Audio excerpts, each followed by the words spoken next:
Selanjutnya adalah studi kasus. Yang pertama adalah kekuasaan oligarki di Kota Baru. Studi kasus penyalahgunaan kekuasaan dalam pemberian keringanan pajak dan korupsi kebijakan PT BWR.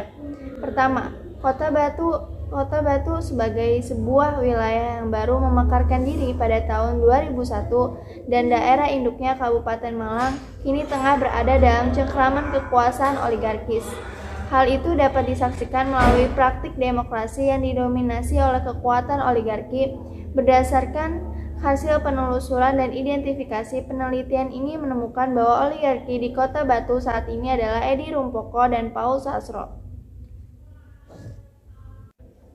Keduanya disebut sebagai oligarki dalam penelitian ini disebabkan hasil analisis yang diperoleh memenuhi kriteria oligarki sebagaimana yang dikonsepsikan Winters maupun Robinson dan Hadis, bahwa oligarki dipahami sebagai subjek atau aktor baik secara personal maupun kelompok yang dalam hal ini cenderung menggunakan sumber daya material. Dengan demikian, Edi Rumpoko dan Paul Sasro adalah representasi dari kriteria semacam itu di Kota Batu saat ini. Relasi antara Sasro dan Edi Rumpoko dalam menyulap berbagai agenda kebijakan Kota Batu adalah wujud dari bekerjanya sistem relasi oligarki.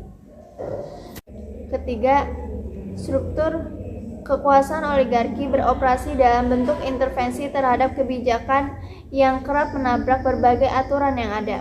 Ini dapat dilihat dari kasus penyalahgunaan kekuasaan dalam pemberian keringanan pajak dan kasus korupsi kebijakan PT BWR. Kedua contoh kasus menunjukkan dengan gamblang bagaimana rezim politik oligarki di Kota Batu bekerja. Yang kedua adalah konflik politik. Yang A. Pemberontakan PKI di Madiun. Pemberontakan PKI di Madiun atau juga dikenal sebagai peristiwa Madiun merupakan salah satu konflik kekerasan yang sempat terjadi di Provinsi Jawa Timur pada bulan September hingga Desember pada tahun 1948 yang antara pemberontakan komunis PKI dengan TNI. Faktor munculnya peristiwa ini ditandai dengan diproklamasikannya negara Republik Soviet Indonesia oleh Musso, seorang tokoh Partai Komunis Indonesia, dan mendapatkan dukungan juga dari Menteri Pertahanan kala itu yaitu Amir Syarifuddin.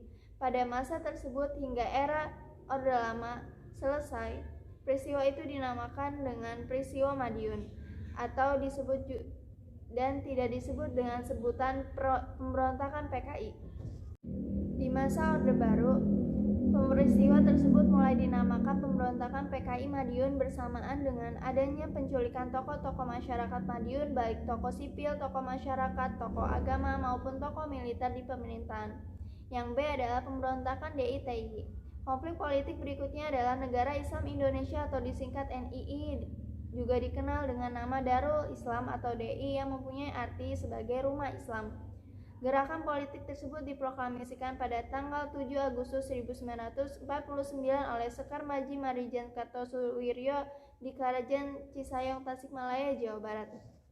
Tujuan pemberontakan ini secara tegas menyatakan negara wajib membuat undang-undang yang berlandaskan syariat Islam dan menolak ideologi selain Al-Quran serta hadis sahih. Gerakan ini berkembang dan menyebar di beberapa wilayah khususnya Jawa Barat, Sulawesi Selatan, dan Aceh.